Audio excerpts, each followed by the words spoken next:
Donc bonjour, ici on va faire un petit exemple de modélisation multiphasique.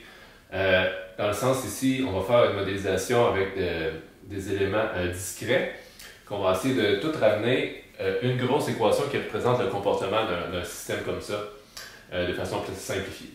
Donc ici, qu'est-ce qu'on va essayer de faire plus en particulier? C'est qu'on va essayer de relier avec une grosse équation différentielle la température dans une maison, comment elle évoluerait en fonction d'une entrée de voltage sur un moteur électrique qui fait tourner une pompe, qui fait circuler du liquide, qui se fait chauffer ici par une chaudière dans la dalle de béton de la maison ici.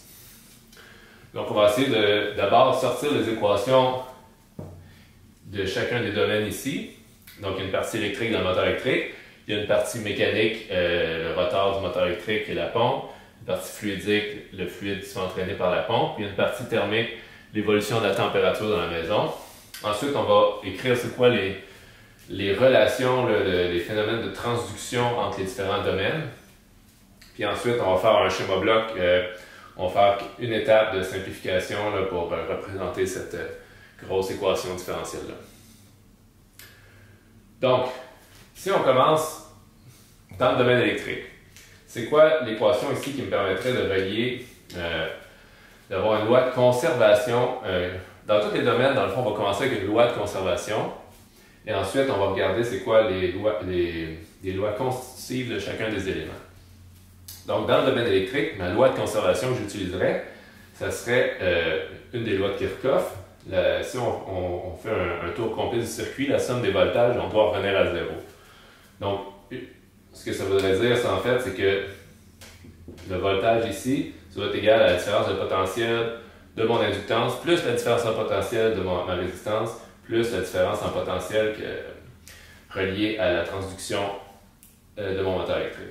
Donc ici, si on écrit directement les équations, la différence de potentiel sur mon inductance, ce serait LI point, donc l'inductance L fois la dérivée du courant en temps, plus RI, la chute de potentiel aux bornes de ma résistance, plus E, qui est la force contre-électromotrice d'un moteur électrique. Donc, côté électrique, ça représente à peu près bien ce qui se passe dans un moteur électrique. Il y a de l'inductance, il y a de la résistance interne, il y en a toujours dans n'importe quel circuit électrique. Et ça, c'est le phénomène de transduction, c'est la force contre-électromotrice. Si on regarde c'est quoi maintenant le phénomène de transduction entre les deux domaines,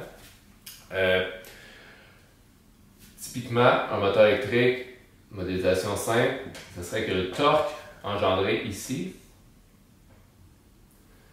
donc ici, juste pour peut-être illustrer, le courant qui circule dans le moteur, c'était ma variable I. Le courant qui circule dans le moteur électrique fois une constante moteur K, ça va me donner le couple mécanique appliqué au rotor de mon moteur électrique. Et cette même constante-là est impliquée aussi pour la force contre-électromotrice. On va aussi avoir que la force contre-électromotrice, c'est la même constante du moteur fois la vitesse de rotation du moteur. Donc ça représente que quand si je ferais tourner le rotor du moteur électrique, ça créerait une tension dans le circuit ici. Donc en fait, un alternateur, ce sera un moteur électrique que je force la sortie pour générer du courant. Donc ici, l'autre variable que je vais avoir besoin, c'est, on va utiliser oméga comme la vitesse de rotation du rotor ici et de l'arbre de transmission entre le moteur et la pompe. Maintenant, dans le domaine mécanique, quelle loi de conservation qu'on débuterait? La conservation du momentum. Donc, autrement dit, on va faire F égale ma, mais ici, on va le faire en rotation. Donc, on va plutôt dire que la dérivée du momentum angulaire, qui va être l'inertie du rotor, qui inclurait aussi l'arbre de transmission, puis toutes les pièces qui tournent ensemble, fois la vitesse ici, ça c'est mon momentum angulaire. La dérivée temporelle de ça, ça doit être égal à la somme des couples qui sont appliqués ici sur mon arbre de transmission. Ici, on aurait le couple qui vient du moteur électrique. Donc, on sait que c'est K fois I. On pourra substituer plus tard. Mais ici, on va modéliser un autre phénomène. Généralement, un arbre de transmission, ça doit être supporté par des roulements. Et je vais avoir de la friction visqueuse à cause de l'huile ou de la graisse dans mes roulements. Et ici, on va modéliser ça comme une force qui serait linéaire avec la vitesse. Donc, j'aurais ici moins B fois oméga. Donc, si le couple fait tourner dans le sens positif, la force de résistance, ça va s'opposer au mouvement, c'est pour ça qu'on la met négatif. Et aussi, on entraîne une pompe ici. Fait que le couple de la pompe, il va aussi s'appliquer sur l'arbre. Si je me mets à faire tourner ma pompe, je vais avoir un couple résistif d'entraîner cette pompe-là. Donc, on va ici écrire un autre variable taux pour la pompe, qu'on va illustrer avec un P comme ça. Donc ici, j'aurais la loi de conservation dans le domaine mécanique. J'ai fait la somme des couples sur mon arbre, puis j'égale ça, c'est la dérivée temporelle du momentum angulaire. Maintenant, côté fluide ici, on va chercher l'équation, on s'intéresse à comment, je vais prendre bleu pour être consistant, le débit Q, ça va être un débit en mètres cubes par seconde qui circule dans le circuit. Donc ici, je l'ai dessiné à peu près, là, mais supposons ici que j'ai un long circuit de liquide qui circule ici. Donc on s'intéresse à comment la pompe influence ce débit-là. Qu'est-ce qu'on pourrait avoir comme loi de conservation pour commencer? Ben, ça serait aussi la conservation du momentum, mais ici, ça va être du momentum linéaire dans le circuit fluidisé. Fait que comment on pourrait représenter ça?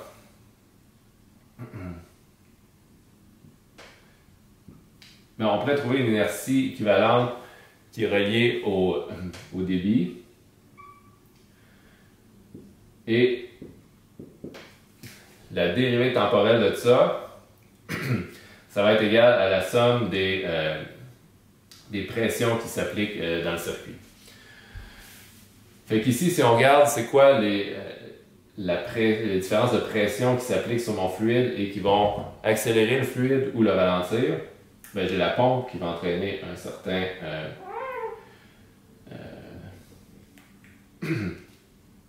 ma pompe va entraîner une certaine pression. Donc ici, je vais avoir un delta P relié à ma pompe. Fait que celui-là, je vais l'appeler juste. Je ne vais pas écrire de delta partout juste pour alourdir l'écriture, mais ça serait la pression générée par ma pompe. Et quel autre phénomène je voudrais modéliser? Ben, typiquement, dans un circuit fluidique, on va appeler la résistance au mouvement des pertes de charge qui sont croissantes aussi avec le débit dans un circuit. Et typiquement, c'est souvent quand on a des petits orifices puis qu'on force un débit dans ces petits orifices-là, nos pertes de charge sont plutôt quadratiques avec le débit.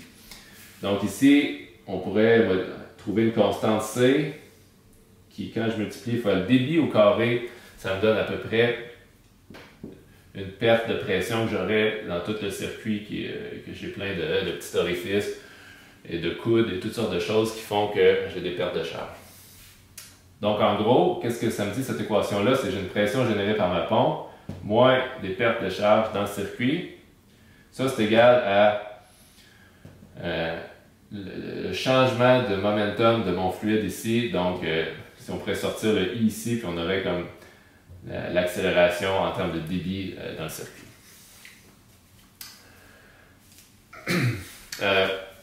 La variable I ici n'est peut-être pas super évidente là, quand on pense à c'est quoi comme l'inertie reliée à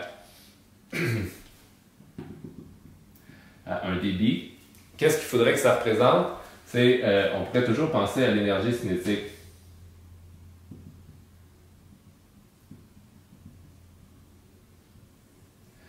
Et ici, il faudrait que mon énergie cinétique, T, soit égale à 1/2 fois I Q au carré comme ça.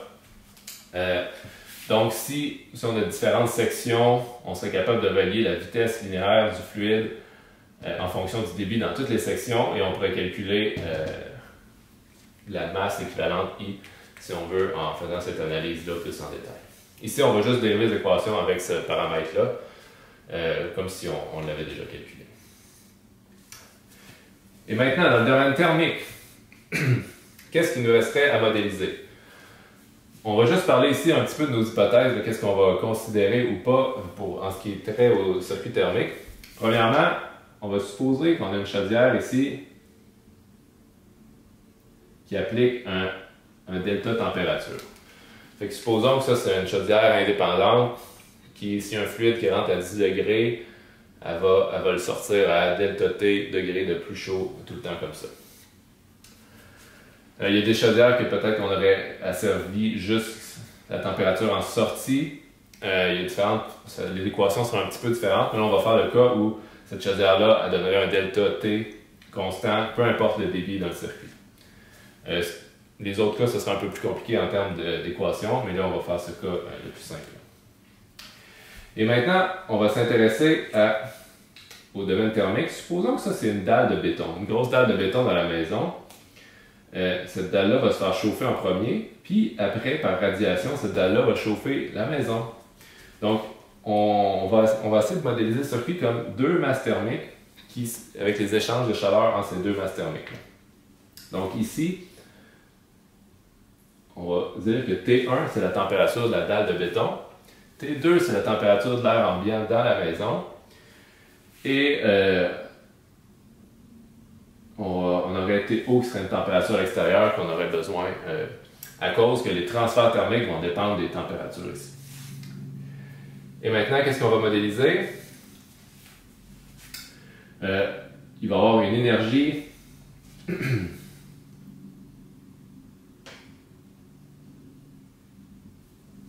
entrante par le circuit de chauffage ici, qui rentre dans ma dalle de béton. Ensuite, il va y avoir une énergie que je vais appeler E12, qui est le transfert thermique de la dalle de béton vers la pièce ici. Puis un transfert d'énergie, je vais appeler EO, qui est l'énergie qui passe de la pièce et qui sort vers l'extérieur. On va négliger tous les autres transferts thermiques qu'il y aurait, comme par exemple que la dalle ne transmet pas d'énergie directement à l'extérieur. Ce serait le cas si elle est très bien isolée par rapport à l'isolation du reste de la maison. Ce serait une bonne approximation. Puis, il y a l'énergie in qui rentre du circuit de chauffage. Donc, maintenant, on repasse encore. Première équation que je dois essayer de trouver, c'est ma loi de conservation pour ce domaine-là. Côté de thermique, première loi de la thermodynamique, pour chacun de mes... J'aurais comme deux volumes de contrôle, si on veut. Un premier qui serait ma dalle de béton. Puis un deuxième volume de contrôle qui serait l'air ambiant de ma maison. Et pour ces deux volumes de contrôle-là, je vais écrire les équations de la première loi de la thermo, qui serait la dérivée de l'énergie dans le temps est égale à l'énergie qui rentre moins l'énergie qui sort. Donc la dérivée de l'énergie, ça serait l'énergie interne dans chacun de mes volumes de contrôle. Donc on va supposer que, et c'est une bonne approximation dans la plupart des cas, que l'énergie interne dans chacun des volumes de contrôle, c'est la température. Donc ça, mettons, c'est l'équation pour le premier volume de contrôle, la température de la dalle de béton, fois une capacité thermique que je vais appeler C1, qui dépendrait du matériau, ici que ce serait le béton, puis du volume. Donc l'énergie dépend de la quantité de matière que j'ai dans mon volume de contrôle, mais aussi une certaine constante selon les matériaux. Pour 1 degré Kelvin, il y a plus d'énergie dans certains matériaux que dans d'autres. Donc ça serait tout inclus dans la petite constante C ici. On pourrait les calculer si on pose un matériau puis un volume ici. Donc C2, ça serait la capacité thermique de la pièce ici. Donc, probablement que même si ma pièce est plus grande, par exemple, vu que c'est de l'air, j'aurais peut-être une capacité thermique plus faible, malgré que j'ai un plus gros volume, parce que pour un volume donné de béton, j'accumule plus d'énergie pour une certaine différence de température. Donc ici, on a déjà défini c'est quoi mes transferts thermiques, qu'est-ce qui rentre dans mon volume de contrôle de ma dalle de béton. J'ai E in, l'énergie qui rentre de mon système de chauffage, on va revenir c'est quoi exactement, moins l'énergie que je transfère vers l'air ambiant, E12, comme ça. Puis pour ma pièce ici, j'ai l'énergie qui rentre, c'est la même qu'ici.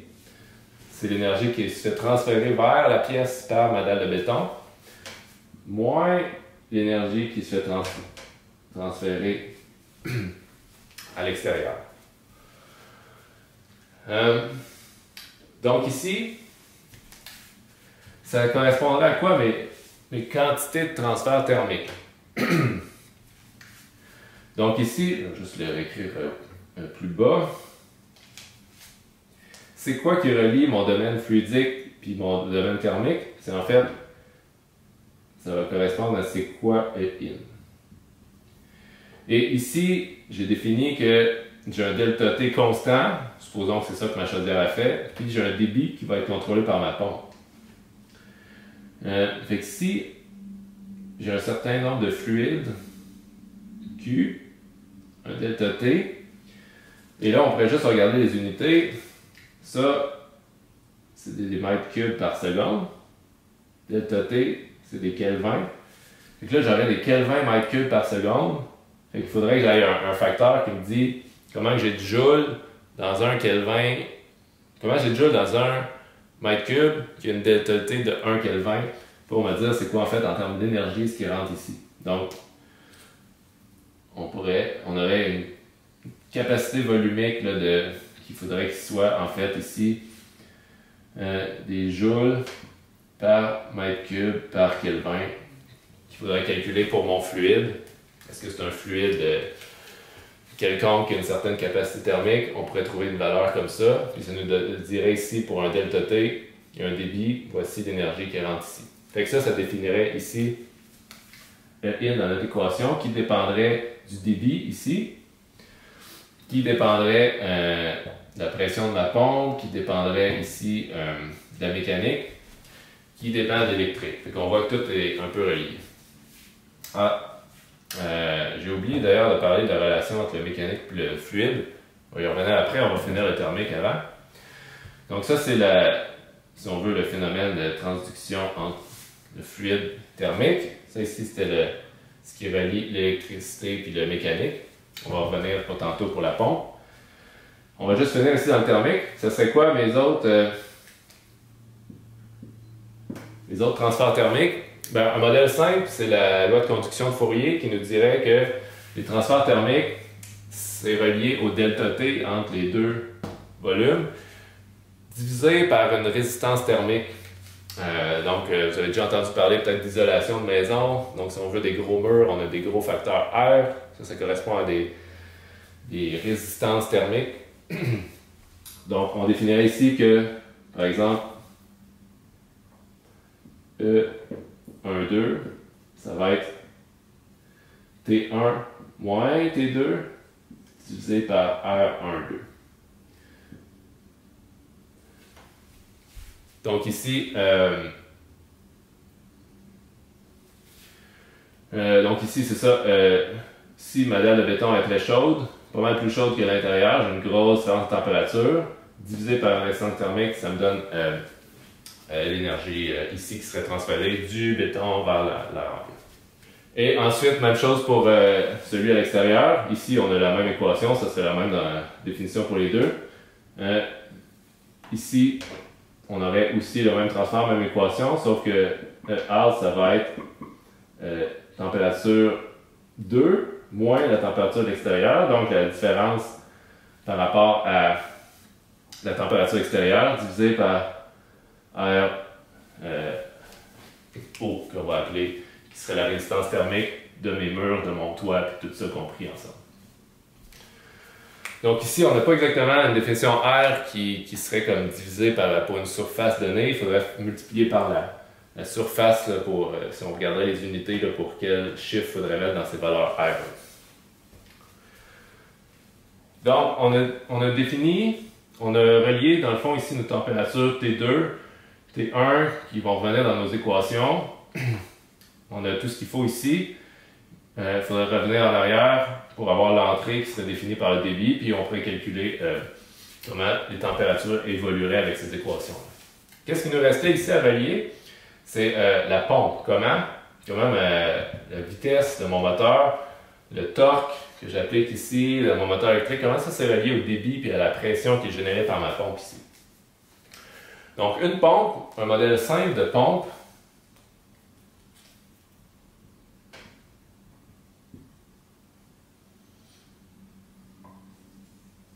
on va avoir ici un peu l'équivalent de mon moteur électrique, deux équations qui relient les vitesses à débit et pression à couple dans le domaine mécanique. Et typiquement, ce qui est utilisé comme valeur pour une pompe, ça va être la notion de déplacement volumique. Donc, je vais avoir un facteur alpha qui, quand je fais fois une vitesse angulaire, ça me donne mon débit. Fait une vitesse angulaire, c'est des rads par seconde. Donc, alpha, ici, ça serait des mètres cubes. Pour que ça me donne un débit en mètres cubes par seconde. Donc, qu'est-ce que ça représente alpha? Ça représenterait en fait un volume en mètres cubes que je déplace pour un radian de tour de ma pompe. Et sans rentrer dans les détails d'unité, mais vous pourriez vous convaincre qu'on a une équation analogue qui relierait dans le fond la pression générée par ma pompe au couple résistif qui serait appliqué directement sur ma pompe ici. Donc on relierait ici, on voit que mes équations deviennent reliées. J'aurais le couple ici, juste avant ma pompe, le couple qui s'applique directement sur le rotor de ma pompe, qui est relié à la pression que ma pompe génère. Donc si on ferait une somme des forces, là, incluant le fluidique et le mécanique, on pourrait retrouver cette équation-là. Et en termes de variable de déplacement, j'aurais oméga, que la vitesse de rotation de ma pompe est directement reliée au débit dans l'autre domaine. Fait que là, ici maintenant, on voit que on a tout mis en place ce qu'il nous faut pour commencer à calculer l'équation différentielle totale qui permettrait de passer de voltage à comment ça influence ma température T2 ici. Donc, qu'est-ce qu'on a fait? Je fais juste un petit résumé de la modélisation. On a écrit des lois de conservation dans chacun des domaines. On a fait des simplifications, bien sûr, comme ici, dans le moteur électrique, ici, on a juste modélisé l'inductance, la résistance interne et la force contre-électromotrice. Dans le domaine mécanique, on a modélisé que les roulements ont une friction linéaire. C'est tout ce qu'on a modélisé comme force qui s'applique ici. Dans le domaine fluidique, on a supposé que notre pompe poussait sur un circuit qui avait une perte de charge quadratique avec le débit, ce qui serait une approximation aussi. Il y a des phénomènes plus compliqués que ça si on creuserait dans le détail. Et dans le domaine thermique, on a fait deux gros volumes de contrôle, donc c'est sûr que dans la vraie vie, la masse thermique ici, la température ne serait pas uniforme dans chacun de ces volumes de contrôle-là, donc ça c'est la simplification principale. Mais ça c'est le genre de simplification qu'on fait quand on est dans un mode, je veux une équation simple pour comprendre la dynamique de mon système, soit pour concevoir ce système-là ou soit pour concevoir un asservissement pour ce système-là. Typiquement, on ne veut pas trop on s'intéresse plus à avoir une équation simple qui représente les phénomènes principaux que d'avoir une fidélité très très haute. Comment modéliser ça à haute fidélité, ça serait une autre question avec une approche peut-être un peu différente. On utiliserait des domaines plutôt continus. Donc maintenant, on a nos équations dans chacun des domaines et on a aussi des équations de transduction qui nous disent comment les variables dans le domaine mécanique sont reliées aux variables dans le domaine électrique, et ici entre mécanique fluidique, et entre thermique et fluidique, on a trouvé l'équation ici. Donc, commençons maintenant à... On va essayer de trouver l'équation, comment les deux sont reliés en faisant un schéma bloc. Je pense que c'est la façon la plus visuelle, mais on pourrait aussi juste y aller par algèbre, prendre un modèle d'état ici. Je vais peut-être faire une autre capsule modèle d'état avec ces mêmes équations-là, mais ici, on va faire, pour commencer, un schéma bloc. Et on va travailler avec le domaine de Laplace et des fonctions de transfert, comme façon de représenter les équations différentielles. Fait que premièrement, on veut un schéma bloc où ici, je vais avoir un volt qui rentre. Donc ici, qu'est-ce que je veux faire, c'est que je sais qu'éventuellement, je veux calculer le torque. Je vais avoir le torque qui se retrouve un peu plus loin dans mon circuit. Fait que là, je veux savoir qu'est-ce qu'il faut que je calcule pour passer de voltage à torque. Parce qu'au bout de la ligne, c'est le torque ici qui entraîne tout ça. Donc si j'isole, j'aimerais ça isoler I dans cette équation-là, parce que je sais qu'ensuite, j'ai juste besoin de faire fois K. Ici, j'ai I, puis là, j'ai mon couple qui est appliqué sur le rotor de mon moteur. Donc ici, si j'isole, je pourrais isoler les I d'un côté, j'aurais V moins E égale L, puis là, je vais remplacer une dérivée temporelle par la variable S, Ls plus R fois I. Donc on voit que si je fais V moins E, donc on va falloir ici que je fasse V moins E. Tout ça, si je le divise par 1 sur Ls plus R, la résistance de mon moteur électrique, j'obtiens I, et ensuite, j'utilise cette équation-là pour avoir le couple mécanique. Et ensuite, E, je sais que c'est K fois W, fait que je peux tout de suite l'écrire comme ça.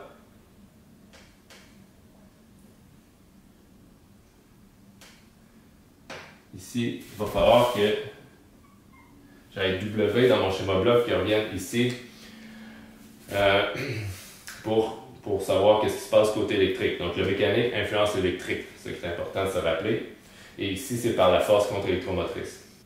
Donc ici, on a complété la partie électrique de notre schéma bloc. On voit l'équation ici avec l'inductance, la résistance, puis comment il faut falloir s'interfacer avec le domaine mécanique, avec un couple, puis une vitesse angulaire qui revient ici dans nos équations. Prochaine étape, c'est qu'il faut essayer de représenter cette équation-là. Et ici, quelqu'un avec de l'expérience pourrait réaliser qu'on va falloir en fait combiner ces deux équations-là parce qu'ils sont cinématiquement reliés. La vitesse angulaire ici de mon moteur et le débit dans la pompe, il n'y a pas de dynamique entre les deux, de la façon qu'on l'a modélisé. C'est directement une constante entre les deux. Donc, il va falloir fusionner nos équations ici, avoir une inertie combinée, puis un amortissement combiné de ces deux systèmes-là ensemble. Mais on va faire ici la démarche au long. Si je ne réalise pas ça tout de suite, qu'est-ce que ça va me donner comme schéma bloc? Puis quand on va le simplifier, de toute façon, on va revenir à ce qu'on aurait écrit directement si on aurait fait cette réalisation-là. Donc, premièrement, ici, je prends cette équation-là, puis je vais isoler oméga en fonction du torque. Si j'envoie d'un côté torque moins le couple résistif de ma pompe, puis de l'autre côté, j'aurai JS plus B fois oméga. J'ai fait passer la dérivée dans le domaine de Laplace avec la variable S. Ici, on verrait qu'on obtient plus moins. Ici, il faut avoir le couple résistif de la pompe qui revient. Ici, j'aurai 1 sur JS plus B. Et j'obtiendrai oméga ici. Et on va voir qu'en fait, on a besoin d'oméga. On aura besoin de le reconnecter ici, puis on a besoin aussi pour calculer le débit par après. Mais supposons, dans un premier temps, qu'on regarde, on essaie de finir notre branche ici du couple résistif. On sait que lui, le couple résistif de ma pompe, ça va être alpha fois la pression que ma pompe est en train de générer. Puis c'est quoi la pression que ma pompe est en train de générer? Bien, en fait, il faut l'isoler dans cette équation-là. Fait que regardons cette équation-là parce qu'on a besoin ici pour calculer la pression de ma pompe. Avant de faire la même chose que j'ai faite ici, il y a une autre chose à faire, c'est que ici j'ai un terme non linéaire. Et si mon objectif c'est de faire une simplification avec une linéarisation, avant d'aller dans le domaine de la place avec des fonctions de transfert, il faut linéariser ma fonction. Donc ici, je voudrais approximer ce terme-là par un terme linéaire. Je vais avoir une constante BF que je vais appeler dans le domaine fluidique fois mon débit plus tôt. Donc ça, qu'est-ce que ça représente? C'est que si par exemple j'aurais la perte de charge en fonction du débit qui serait originalement une quadratique comme ça, c'est que ici je choisirais un point d'opération pour fitter une pente BF autour de cette plage d'opération-là. Et BF, on pourrait trouver que si je linéariserais ce terme-là, ce serait 2C Q bar qu'on trouverait. Fait que ça dépendrait du point nominal qu'on choisit de linéariser. Donc, pour cette linéarisation-là, quel point nominal je voudrais choisir? Ben, si, mettons, ma maison, j'ai un débit d'énergie moyen que je m'attends pour maintenir la température, il faudrait prendre le débit que ça prend fluidique ici, autour duquel on opère en moyenne, qui serait utilisé pour faire la meilleure approximation de la dynamique de ce système-là, autour des conditions d'opération qu'on s'attend à travailler. Donc, maintenant, si on simplifie ce terme-là par un terme linéaire, ben, on peut faire la même chose qu'avec les autres équations, isoler P, parce que c'est ça qu'on cherche, puis ça va nous donner ici IS plus BF fois Q qui est mon débit.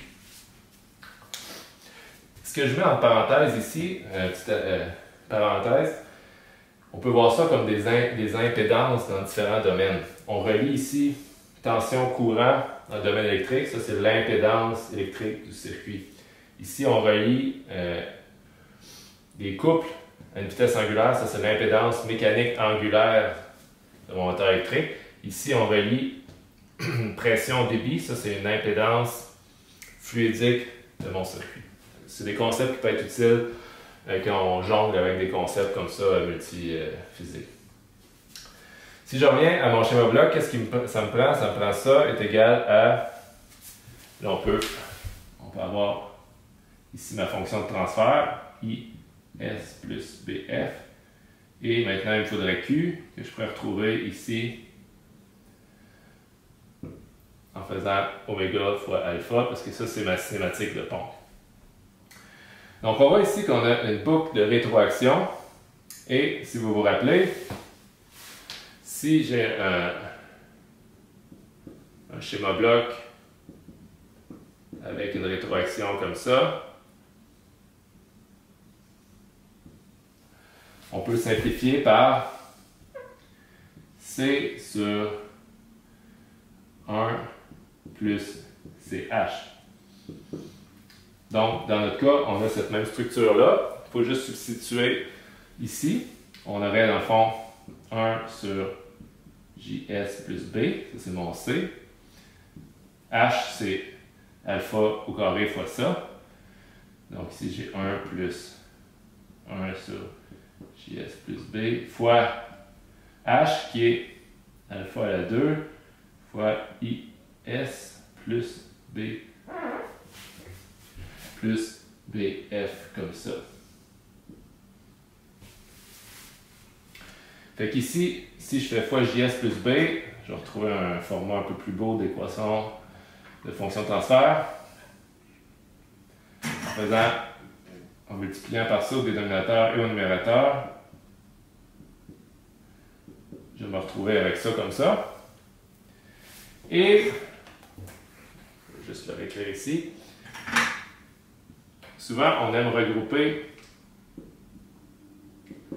tous les termes qui multiplient les S pour former un beau polynôme.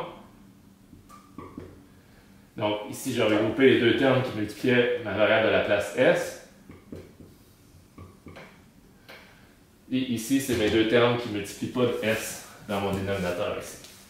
Fait que cette équation de fonction de transfert-là, ça relie T à oméga directement. Donc, on peut effacer tout ça.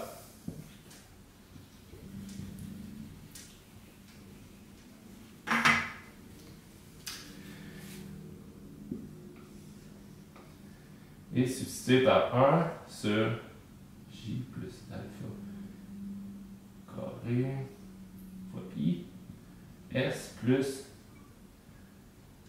P plus PF. Comme ça. Et ça me donne oméga qu'on avait en sortie. Et on voit qu'on peut directement compléter même avec ici ce que j'avais comme ça. Donc, qu'est-ce que ça représente ça? Ben, c'est la fonction de transfert. On voit que la fonction de transfert entre le couple et oméga, ça ne dépendait pas juste de la mécanique, parce que je suis rigidement relié avec le débit de mon circuit ici. Fait que ça représente la dynamique mécanique et fluidique combinée ensemble. Et on voit en fait qu'on a des termes de ce qu'on appelle d'inertie reflétée et de viscosité reflétée qui ont apparu. Parce que ça, ce que ça représente, c'est l'impédance de si je suis ici puis je tourne mon moteur électrique, c'est quoi la résistance que je ressens? Fait que j'ai des phénomènes inertiels, j'ai l'inertie du moteur directement, mais j'ai aussi toute l'inertie du fluide que je dois déplacer quand je tourne le moteur. Fait que ça, c'est l'inertie reflétée du circuit fluidique ramenée en termes angulaires au moteur ici. Et même chose pour la viscosité. Si je tourne mon moteur ici à une certaine vitesse, je n'ai pas juste la résistance des roulements que je vais ressentir, j'ai toutes les pertes de charge dans le circuit qui se reflètent sur le couple que je ressens pour faire tourner le circuit.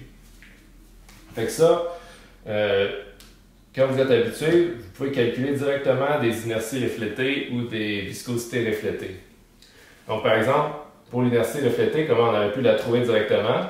Vous auriez pu dire, bon, ben, mon énergie cinétique, c'est pas juste J, c'est pas juste j'ai de l'inertie dans le fluide qui circule et dans la pompe qui tourne. Donc j'aurais eu plus une demi J oméga à la 2, une contribution de fluide et de masse en rotation ici.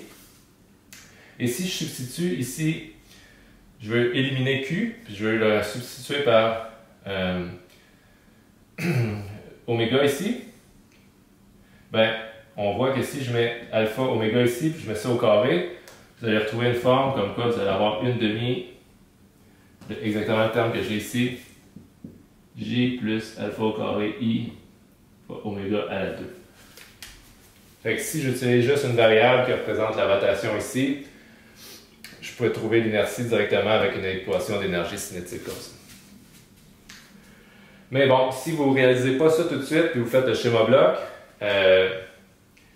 qu'est-ce que j'avais qu'il fallait éliminer idéalement dans mon schéma bloc? C'est qu'ici, j'avais une multiplication fois S. Ça, c'est comme si je fais une dérivée dans mon schéma bloc, fait que j'aurais eu un problème de causalité si je ne l'aurais pas ramené en faisant ma simplification. Idéalement, dans ma fonction de transfert final, on veut juste des S, pas au numérateur, mais juste on veut un ordre supérieur tout le temps au dénominateur qu'il y a au numérateur. Donc, si j'avais un terme ici qui était fois IS dans une boucle de rétroaction, idéalement, on veut simplifier ça.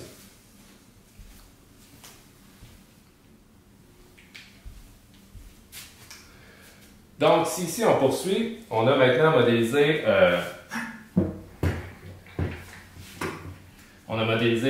l'aspect électrique.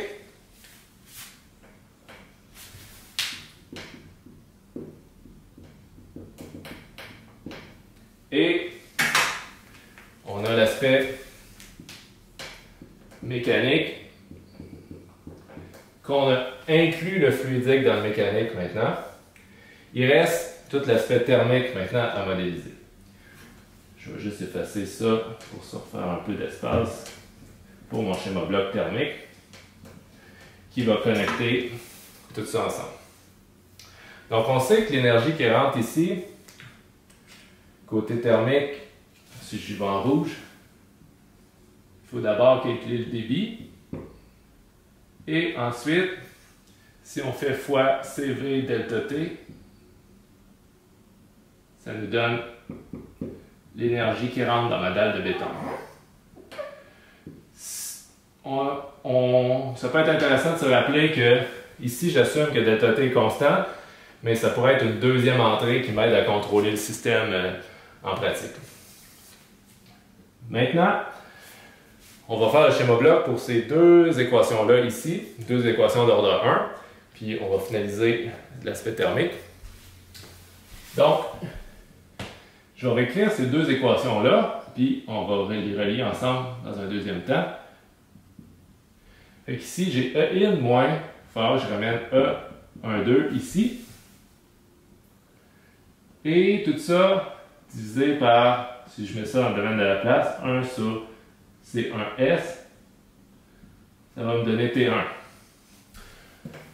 Je vais réécrire ça ici, mais pour cette équation-là maintenant, dans un deuxième temps, si je veux obtenir T2, je vais devoir arriver avec 1 sur C2S, puis ici, ça va être la somme des énergies qui rentrent dans mon deuxième volume de contrôle. Et ici, ça va être E1, 2. Et ici, ça va être E out. L'énergie qui sort ici. Maintenant, il me reste à écrire en schéma bloc mes lois de Fourier, mes lois de conduction, qui relient les températures au flux d'énergie dans le système. Et ici, si je veux calculer E1, 2, c'est T1 moins T2 divisé par 1 sur R1, 2. Fait qu'ici, j'aurai une grosse rétroaction de T2 comme ça. Ça pourrait continuer si c'est ma sortie.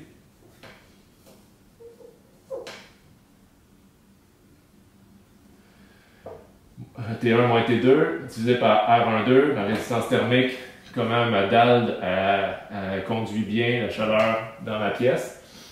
Ça me donne E12. Et celui-là, c'est directement aussi celui que j'ai besoin là, parce que ce qui rentre dans celui-là, E12, ça sort de ce volume de contrôle-là de ma dalle de béton. Et celui-là ici, on aurait 1 divisé par RO, plus moins, on aurait T2 ici qui influence ici, puis si j'ai une température extérieure, je l'aurais ici comme ça. Fait qu'ici, on a finalisé le schéma bloc avec l'aspect thermique. On pourrait poursuivre des simplifications, toutes combinées avec des simplifications de schéma bloc pour arriver à une seule grosse fonction de transfert qui relie V à la température T2 ici, en supposant que ces entrées-là sont des constantes. Sinon, ici, on pourrait aussi tout remettre ça en équation puis développer directement en faisant de l'algèbre. C'est une autre façon de simplifier tout ça. Ou bien, si vous avez des outils comme Simulink, vous pouvez directement coder ce schéma bloc-là dans Simulink et lui s'occupe de faire les liens, de calculer l'équation différentielle finale pour la résoudre numériquement. Donc, mais ce qui est important ici de comprendre, le reste de tout ça, ce serait plus une recette de cuisine à simplifier pour avoir la fonction de transfert. Le seul point peut-être que je ferais, c'est qu'on pourrait s'attendre à un ordre 1, 2, 3, 4. J'ai 4 intégrateurs qui restent dans mon schéma. Donc, j'aurais une équation de transfert d'ordre 4 que je m'attends qui va relier le voltage à la température dans ma pièce T2 ici. Donc, si je résume tout ça, on avait ici un système multiphysique à modéliser. On était ici dans le contexte, on a un modèle simple avec un ordre ici, on a un ordre 4, donc on ne veut pas des variables continues ou un modèle numérique très poussé. Et ça, c'est utile dans un contexte où on fait de la conception de système ou bien un asservissement pour ce système-là. On priorise ici la simplicité des équations à la fidélité à des phénomènes locaux qu'on voudrait modéliser. Donc ici, qu'est-ce qu'on a fait? Si je résume les grandes étapes, c'est tout d'abord, on avait identifié quel élément, quel phénomène on veut modéliser. Donc on a parlé de résistance électrique, résistance dans mes roulements, des pertes de charge dans un circuit fluidique, de l'échange de chaleur thermique, avec des simplifications qu'on voulait faire, comme entre autres on a linéarisé en plus ici. Ensuite, dans un deuxième temps, on a regardé les lois de transduction. Qu'est-ce qui relie les différents domaines? Thermique, fluidique, pompe, qui reliait mécanique angulaire à fluidique, et électricité mécanique, on avait les équations d'un moteur électrique ici, avec la transduction qui est le couple est relié au courant, la force contre-électromotrice est reliée à la vitesse angulaire. Et ensuite, qu'est-ce que j'ai fait? On a juste connecté ces équations-là pour regarder les interactions dans les différents domaines, voir comment tout ça se comporte quand on met tout ça ensemble. Qu'est-ce qu'il resterait à faire? Soit utiliser un outil logiciel pour simuler ce schéma bloc-là, ou bien on pourrait le simplifier pour arriver à une grosse fonction de transfert. Si c'est ça, selon les outils, la suite, qu'est-ce qu'on veut faire avec cette équation. Donc, voilà pour l'exemple.